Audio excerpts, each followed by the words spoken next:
Vijayanagara channel ವೀಕ್ಷಕರಿಗೆ ನಮಸ್ಕಾರ. ವಿಜಯನಗರ ವಾರ್ತೆಗಳಿಗೆ ಸ್ವಾಗತ. ಮುಖ್ಯಾಂಶಗಳು.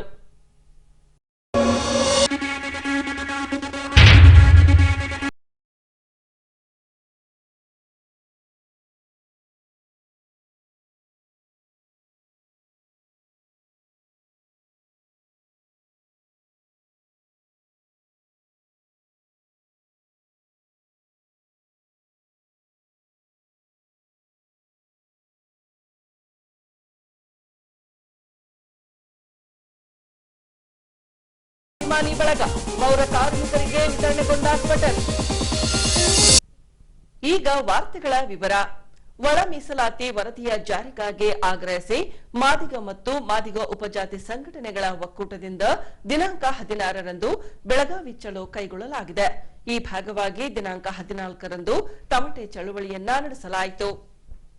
ಹೀಗೆ ಈ ಅಂಶಕ್ಕೆ ಸಂಬಂಧಿಸಿದಂತೆ ಜೈವಿಂ ವೃತ್ತದಿಂದ ಪ್ರಮುಖ ರಸ್ತೆಗಳ ಮೂಲಕ ಶಾಸಕರ ನಿವಾಸದವರೆಗೆ ತಮಟೆ ಚಳುವಳಿ ನಡೆಸಲಾಯಿತು.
ಬಳಿಕ ಶಾಸಕ ಎಚ್ಆರ್ ಗವಿಯಪ್ಪನವರಿಗೆ ಮನವಿ ಸಲ್ಲಿಸಿ ಒಳ ಮೀಸಲಾತಿ ವರದಿಯ ಜಾರಿಗಾಗಿ ರಾಜ್ಯ ಮಾದಿಗ ಹಾಗೂ ಮಾದಿಗ ಉಪಜಾತಿ ಸಂಘಟನೆಗಳ ಒಕ್ಕೂಟದಿಂದ ದಿನಾಂಕ 16ರಂದು ಬೆಳಗಾವಿ ಚಲೋ ಕೈಗೊಳ್ಳಲಾಗಿದೆ.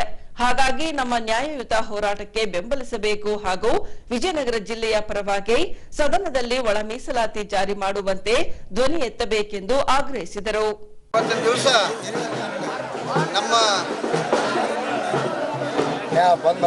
ರಾಜ್ಯ ಮುಖಂಡರ ಕರೆಯ ಮೇರೆಗೆ ಕರ್ನಾಟಕ ರಾಜ್ಯದಂತ 24 ಶಾಸಕರ ಮನೆ ಮುಂದೆ ಮತ್ತು MLCಗಳ ಮನೆ ಮುಂದೆ, MP ಗಳ ಮನೆ ಮುಂದೆ ಇವತ್ತೇನು ತಮಿಳ ಚಳವಳಿ ಮಾಡುವ ಮುಖಾಂತರ ನಾವು ನಮ್ಮ ಹಕ್ಕನ್ನು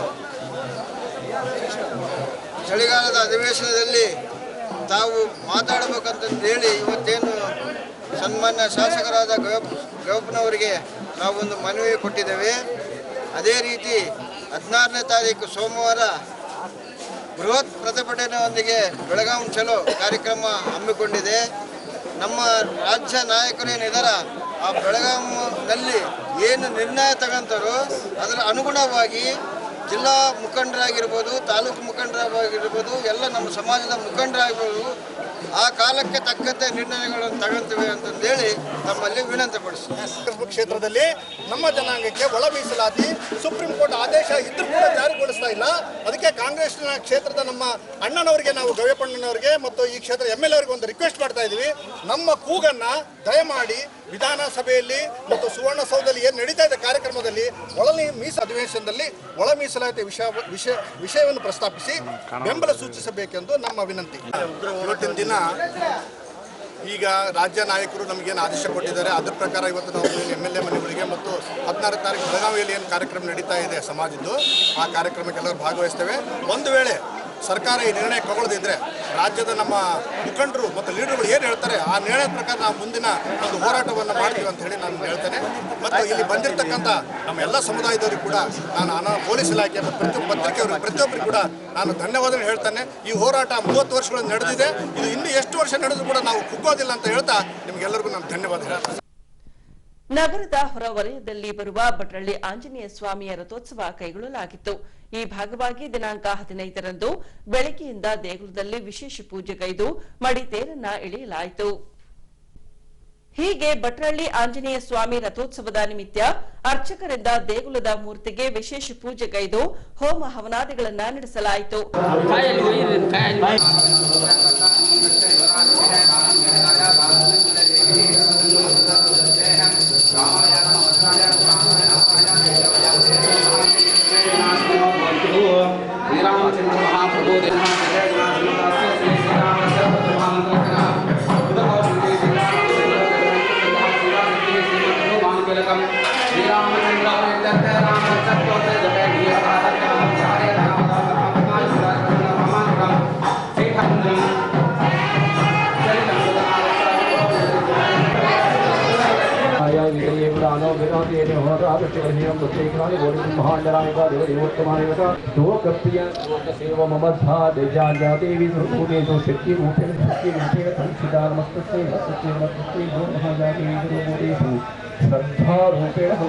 शांति रूपेण संस्थिता नमस्ते नमस्ते नमस्ते नमो नमः आवाहयति लक्ष्मी नारायण ब्रह्मांड नायका देवदेवोत्तमा देवता सार्वभौमः सर्वज्ञा सर्वशक्त्याधीन नमः संगीत प्रिया संगीत सेवदारया कापाडु श्री सत्यनारायण वन्दकशयन पावन चरण ನಂಬಿದೆ ನಿನ್ನ ಕಾಪಾಡು ಶ್ರೀ ಸತ್ಯನಾರಾಯಣ ನಾರಾಯಣ ಸತ್ಯನಾರಾಯಣ ನನಗಾಗಿ ಏನನ್ನು ನಾ ಬೇಡೇನೋ ನನಗಾಗಿ ಏನನ್ನು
कल्पितमासमजले प्राणविद्याम्बरं नानारत्नविभूषितं मृगमदा मोदाङ्कितं चन्दनं वर्टे नवरत्नखण्डजते पात्रे कृतं पायसम्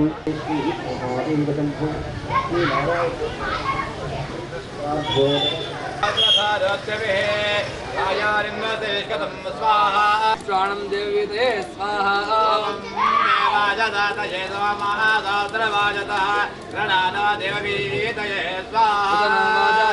पाशुभ्रतीर्षः दिमदिन्दोद्वीर्यं स्वाहा रयं भवन्तवासुवीर्यं स्वाहा देवादैन्दव स्वाहा वाजाते विवारमव्यामाशव स्वाहा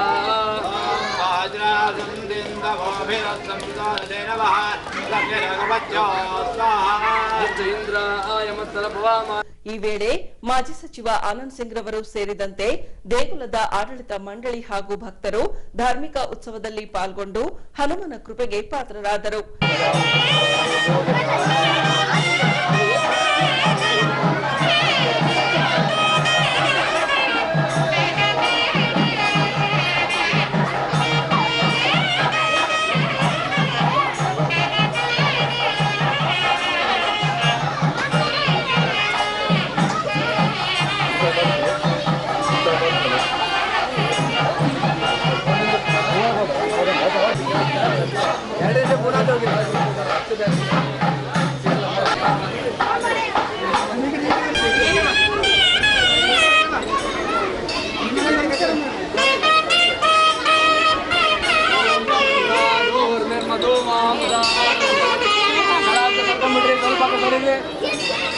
ಕರ್ಕೊಂಡ್ರಿ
पूज्याय देवतो राजा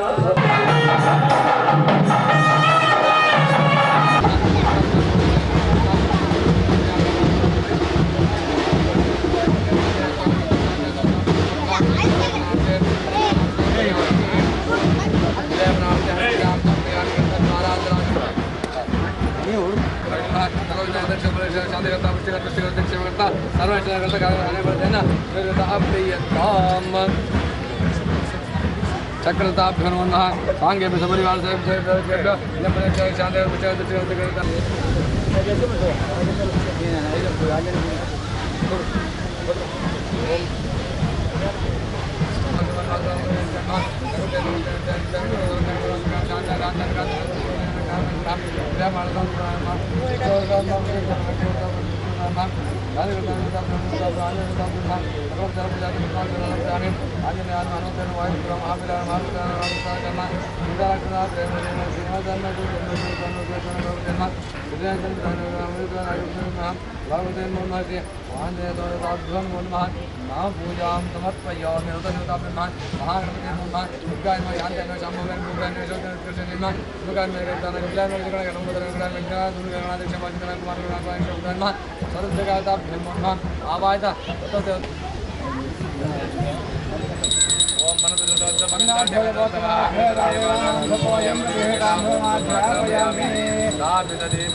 ಹೀಗೆ ಪೂಜೆಯ ಬಳಿಕ ನೆರೆದ ಭಕ್ತರಿಂದ ಮಡಿತೇರು ಎಳೆದು ನೆರೆದ ಸಹಸ್ರಾರು ಭಕ್ತರಿಗೆ ಅನ್ನ ಸಂತರ್ಪಣೆ ನಡೆಸಲಾಯಿತು.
ಹೋಗಿ ಮಾತಾಡೋಣ ಅವ್ರ ಮನೆಗೆ ಹೋಗಿ ಸ್ಮೈಲ್ ಸ್ಮೈಲ್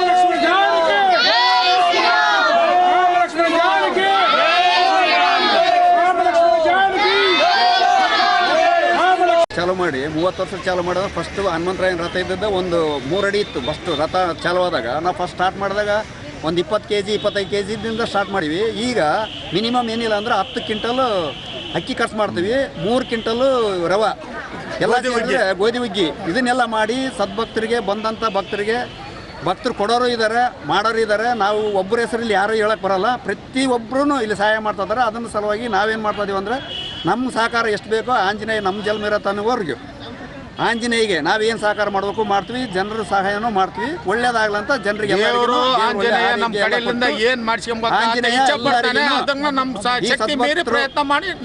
ಏನು ಸದ್ಭಕ್ತರು ಇದಕ್ಕೇನು ಸಹಕಾರ ಮಾಡ್ತಾರೋ ಆಂಜನೇಯ ಅವ್ರಿಗೆಲ್ಲರಿಗೂ ಆಯುಷ್ಯ ಆರೋಗ್ಯ ಒಳ್ಳೇದು ಮಾಡಿ ಸಹಕಾರ ಕೊಡಲಿ ಅಂತ ನಮ್ಮ ಪ್ರಾರ್ಥನೆ. ಇಂದಿನ ಜಾಯಮಾನದ ಯುವ ಪೀಳಿಗೆ ತಮ್ಮ ತಮ್ಮ ಹುಟ್ಟುಹಬ್ಬವನ್ನ ಸ್ನೇಹಿತರೊಂದಿಗೆ ಬೆರೆತು ಗುಂಡು ತುಂಡುಗಳೊಂದಿಗೆ ಜನ್ಮದಿನವನ್ನಾಚರಿಸಿಕೊಳ್ಳುವುದು ಕಂಡುಬರುತ್ತದೆ. ಆದರೆ ವಿಜಯನಗರ ಜಿಲ್ಲಾ ಹಾಲುಮತ ಸಮಾಜದ ಜಿಲ್ಲಾಧ್ಯಕ್ಷ ಹಾಗೂ ಕಾಂಗ್ರೆಸ್ನ ಯುವ ಮುಖಂಡರೂ ಆಗಿರುವ ರವಿಕುಮಾರ್ ರವರು ತಮ್ಮ ಅವಳಿ ಸಹೋದರ ರಘುಕುಮಾರ್ ರವರು ಸಮಾಜಮುಖಿ ಸೇವೆ ಮಾಡುವ ಮೂಲಕ ಜನ್ಮದಿನವನ್ನ ಅರ್ಥಪೂರ್ಣವಾಗಿ ಆಚರಿಸಿಕೊಂಡಿರುವುದು ವಿಶೇಷವಾಗಿದೆ. ಹೌದು, 39ನೇ ವಸಂತಕ್ಕೆ ಕಾಲಿರಿಸಿರುವ ಅವಳಿ ಸಹೋದರರ ಅಭಿಮಾನಿ ಬಳಗವು ನಗರದ ಮಹಿಳೆ ಮತ್ತು ಮಕ್ಕಳ ಆಸ್ಪತ್ರೆಗೆ ಆಗಮಿಸಿ ಇಲ್ಲಿನ ಬಾಣಂತಿಯರಿಗೆ ಫ್ರೂಟ್ ಕಿಟ್ ನೀಡುವ ಮೂಲಕ ಜನ್ಮದಿನದ ಶುಭ ಹಾರೈಸಿದರು. ಅದೇ ರೀತಿ ಸರ್ಕಾರಿ ಸಾರ್ವಜನಿಕ 100 ಹಾಸಿಗೆ ಆಸ್ಪತ್ರೆಗೆ ಆಗಮಿಸಿ ಇಲ್ಲಿನ ಒಳ ರೋಗಿಗಳಿಗೆ ಹಣ್ಣು ಹಂಪಲುಗಳನ್ನು ನೀಡಿ ಬೇಗನೆ ಗುಣಮುಖರಾಗಿ ಎನ್ನುವ ಮೂಲಕ ಜನ್ಮದಿನದ ಶುಭ ಹಾರೈಸಿದರು. ಇನ್ನು ಮುಂದುವರೆದ ಭಾಗವಾಗಿ ಹೊಸಪೇಟೆ ನಗರಸಭೆಗೆ ಆಗಮಿಸಿದ ಹಾಲುಮತ ಸಮಾಜದ ಜಿಲ್ಲಾಧ್ಯಕ್ಷ ರವಿಕುಮಾರ್ ಹಾಗೂ ರಘುಕುಮಾರ್ ರವರು ಇಲ್ಲಿನ ಪೌರ ಕಾರ್ಮಿಕರಿಗೆ ಅನ್ನ ದಾಸೋಹ ನಡೆಸಿ ನಗರಸಭೆಯ ಎಲ್ಲಾ ಪೌರ ಕಾರ್ಮಿಕರಿಗೆ ಚಳಿಗಾಲ ಇರೋದ್ರಿಂದ ಸ್ವೆಟರ್ಸ್ಗಳನ್ನು ವಿತರಿಸಿ ಮಾನವೀಯತೆ ಮೆರೆಯುವ ಮೂಲಕ ಅರ್ಥಪೂರ್ಣವಾಗಿ ಜನ್ಮದಿನವನ್ನ ಆಚರಿಸಿಕೊಂಡು ಇತರೆ ಯುವ ಸಮೂಹಕ್ಕೆ ಮಾದರಿಯಾಗಿ ಹೊರಹೊಮ್ಮಿದ್ದಾರೆ. ಇನ್ನು ಇವರ ಸೇವೆ ಇನ್ನಷ್ಟು ಹೆಚ್ಚಾಗಿ ರಾಜಕೀಯ ರಂಗದಲ್ಲಿ ಎತ್ತರಕ್ಕೆ ಬೆಳೆಯುವಂತಾಗಲಿ ಎಂದು ಇವರ ಅಭಿಮಾನಿಗಳು ಜನ್ಮದಿನದ ಶುಭ ಹಾರೈಸಿದ್ದಾರೆ.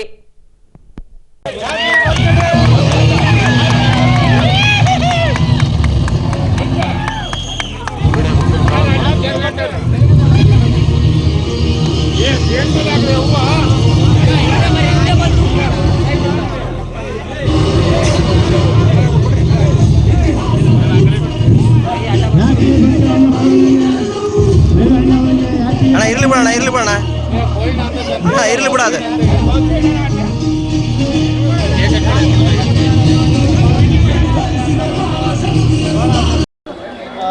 ಸ್ನೇಹಿತರೆ, ಈ ಭಾಗದ ಹೆಸರಾಂತ ಜನಪ್ರಿಯ ಯುವ ನಾಯಕರಾಗಿರ್ತಕ್ಕಂಥ ರಘುಕುಮಾರ್ ಮತ್ತು ರವಿಕುಮಾರ್ ಅಂತೇಳಿ, ಈಗ ರಘುಕುಮಾರ್ ನಮ್ಮ ಜೊತೆಯಲ್ಲಿರ್ತಕ್ಕಂಥದ್ದು. ಸ್ನೇಹಿತರ, ಇವತ್ತು ಅವರ ಜನ್ಮದಿನದ ಅಂಗವಾಗಿ ಇಲ್ಲಿ ವಿಶೇಷ ಕಾರ್ಯಕ್ರಮವನ್ನು ನಾವು ಹೊಸಪೇಟೆಯ ತಾಯಿ ಮಕ್ಕಳ ಆಸ್ಪತ್ರೆಯಲ್ಲಿ ನಾವು ಆಯೋಜನೆ ಮಾಡಿದ್ದೇವೆ.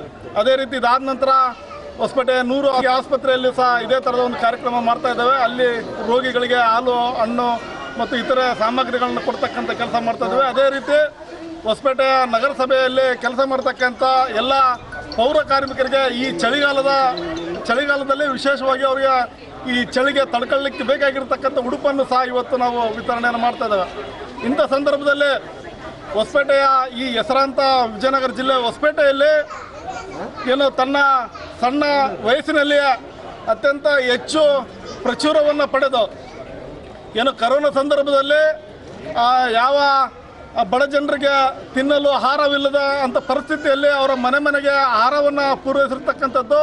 ಅದೇ ರೀತಿ ಆಟೋ ಡ್ರೈವರ್ಸಿಗೆ ಸಮವಸ್ತ್ರ ಮತ್ತು ಆಹಾರವನ್ನು ಪೂರೈಸಿರ್ತಕ್ಕಂಥದ್ದು. ಇವೆಲ್ಲ ನೋಡ್ತಾ ಇದ್ರೆ ಈ ನಾಯಕರಿಗೆ ಏನು ಅವಳಿ ಜವಳಿ ಹುಟ್ಟಿರ್ತಕ್ಕಂಥ ಈ ಅವಳಿ ನಾಯಕರಿಗೆ ರಘು ಮತ್ತು ರವಿ ಅವರಿಗೆ ಇಡೀ ಹೊಸಪೇಟೆಯ ಯುವಕರಿಂದ ಮತ್ತು ಅವರ ಸ್ನೇಹಿತರ ಬಳಗದಿಂದ ನಾವು ಇವತ್ತು ಹುಟ್ಟು ಹಬ್ಬವನ್ನು ಅತ್ಯಂತ ಯಶಸ್ವಿಯಾಗಿ ನಾವು ಅವರನ್ನು ಹುಟ್ಟು ಹಬ್ಬವನ್ನು ಹಾರೈಸ್ತೇವೆ. ಮತ್ತು ಅದೇ ರೀತಿ ಅವರಿಗೆ ಮುಂದಿನ ಭವಿಷ್ಯದಲ್ಲೇ ರಾಜಕೀಯದಲ್ಲಾಗಿರ್ಬೋದು ಮತ್ತು ಬೇರೆ ಬೇರೆ ಎಲ್ಲ ರಂಗದಲ್ಲಿ ಅವರಿಗೆ ಅವಕಾಶಗಳು ಹೆಚ್ಚೆಚ್ಚು ಸಿಗಲಿ ಅಂತೇಳಿ ಹೊಸಪೇಟೆಯ ಯುವಕರ ಪರವಾಗಿ ನಾನು ಸೋಮಶೇಖರ್ ಬಣ್ಣದ ಮನೆ ತಮ್ಮೆಲ್ಲರ ಮೂಲಕ ನಾನು ಅವರಿಗೆ ಹೇಳ್ತಾ ಇದ್ದೇನೆ. ಮತ್ತು ಅವರಿಗೆ ನಂಬಿರ್ತಕ್ಕಂಥ ಭಗವಂತ ಅವರಿಗೆ ಆಶೀರ್ವಾದ ಮಾಡಲಿ. ಅದೇ ರೀತಿ ನಾವು ಇವತ್ತು ತಾಯಿ ಮಕ್ಕಳ ಆಸ್ಪತ್ರೆಯಲ್ಲಿ ಈ ಬ್ರೆಡ್ಡು ಮತ್ತು ಹಾಲು, ಹಣ್ಣು, ಹಂಪಲವನ್ನು ಈಗ ವಿತರಣೆ ಮಾಡ್ತಾ ಇದ್ದೇವೆ. ಇಲ್ಲಿ ಬಂದಿರತಕ್ಕಂಥ ಎಲ್ಲ ಸ್ನೇಹಿತರು, ಅವರ ಅಭಿಮಾನಿಗಳು ಇನ್ನೂ ಹೆಚ್ಚಿನ ಜನ ಇಲ್ಲಿ ಬರ್ತಾ ಇದ್ದಾರೆ. ಮತ್ತು ಈಗ ಇದಾದ ನಂತರ ನಾವು 100 ಬೆಡ್ ಹಾಸ್ಪಿಟ್ಲ್, ಅದಾದ ನಂತರ ನಗರಸಭೆಗೆ ಹೋಗಿ ನಾವು ಎಲ್ಲ ಇವತ್ತಿನ ಈ ಇಡೀ ಹೊಸಪೇಟೆ ನಗರದಲ್ಲಿರ್ತಕ್ಕಂಥ ಎಲ್ರಿಗೂ, ಎಲ್ಲರ ಪರವಾಗಿ ಅವರಿಗೆ ಹುಟ್ಟುಹಬ್ಬದ ಶುಭಾಶಯಗಳನ್ನು ಹೇಳ್ತಾ ಇದ್ದಾರೆ. ಈಗ ಪೊಲೀಸ್ ಪ್ರಕಟಣೆ. ಎಷ್ಟೇ ಹಳೆಯ ಬಂಗಾರವಿರ್ಲಿ, ಪಾಲಿಶ್ ಮಾಡಿದ ಮೇಲೆ ಹೊಸದೇ ರೀತಿಯಲ್ಲಿ ಕಾಣ್ತದೆ ತಾಯಿ ನೋಡಿ.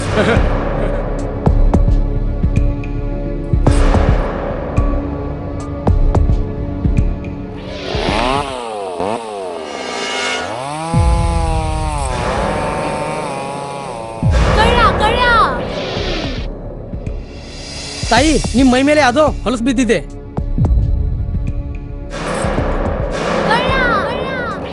ಇಲ್ಲಿ ತಾಯಿ, ನಾನು ಪೊಲೀಸ್. ಅಲ್ಲಿ ಮುಂದೆ ದಾರಿಲಿ ದೊಡ್ಡ ಗಲಾಟೆ ಆಗಿದೆ. ಮತ್ ನೀವು ಇಷ್ಟೆಲ್ಲ ಒಡವೆ ಹಾಕೊಂಡು ತಿರುಗಾಡ್ತಾ ಇದ್ದೀರಾ. ಈ ಒಡವೆಗಳನ್ನ ಈ ವಸ್ತ್ರದಲ್ಲಿ ಕಟ್ಟಿ ಪರ್ಸ್ನಲ್ಲಿ ಇಡಿ. ಹಾಕಿ ಪರ್ಸ್ನಲ್ಲಿ ಇಡೋಣ. ಅಲ್ಲೇ ಮುಂದ್ಗಡೆ ಆಗಿದೆ. ಇದು ತಗೊಳ್ಳಿ ತಾಯಿ, ನಾನು ಬರ್ತೀನಿ. ಈ ಕಡೆಯಿಂದ ಹೋಗಿ.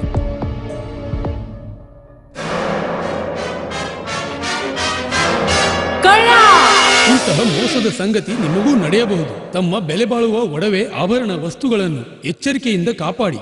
ಯಾವುದೇ ಮಾತುಗಳಿಗೆ ಮರುಳಾಗಬೇಡಿ. ಸಂಶಯಾಸ್ಪದ ರೀತಿಯಲ್ಲಿ ಯಾರಾದರೂ ಕಂಡು ಬಂದರೆ ಸಮೀಪದ ಪೊಲೀಸ್ ಠಾಣೆಯನ್ನು ಸಂಪರ್ಕಿಸಿ. ಈಗ ಕೊನೆಯಲ್ಲಿ ಮತ್ತೊಮ್ಮೆ ವಾರ್ತೆಗಳ ಮುಖ್ಯಾಂಶಗಳು.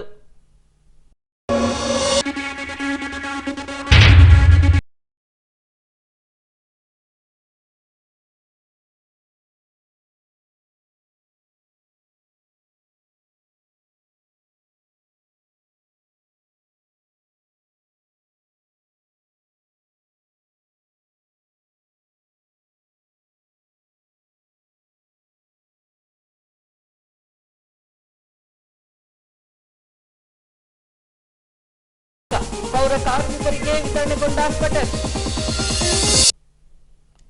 ಇಲ್ಲಿಗೆ ವಾರ್ತಾ ಪ್ರಸಾರ ಮುಕ್ತಾಯವಾಯಿತು. ವಂದನೆಗಳೊಂದಿಗೆ ನಯನ ಉಮೇಶ್.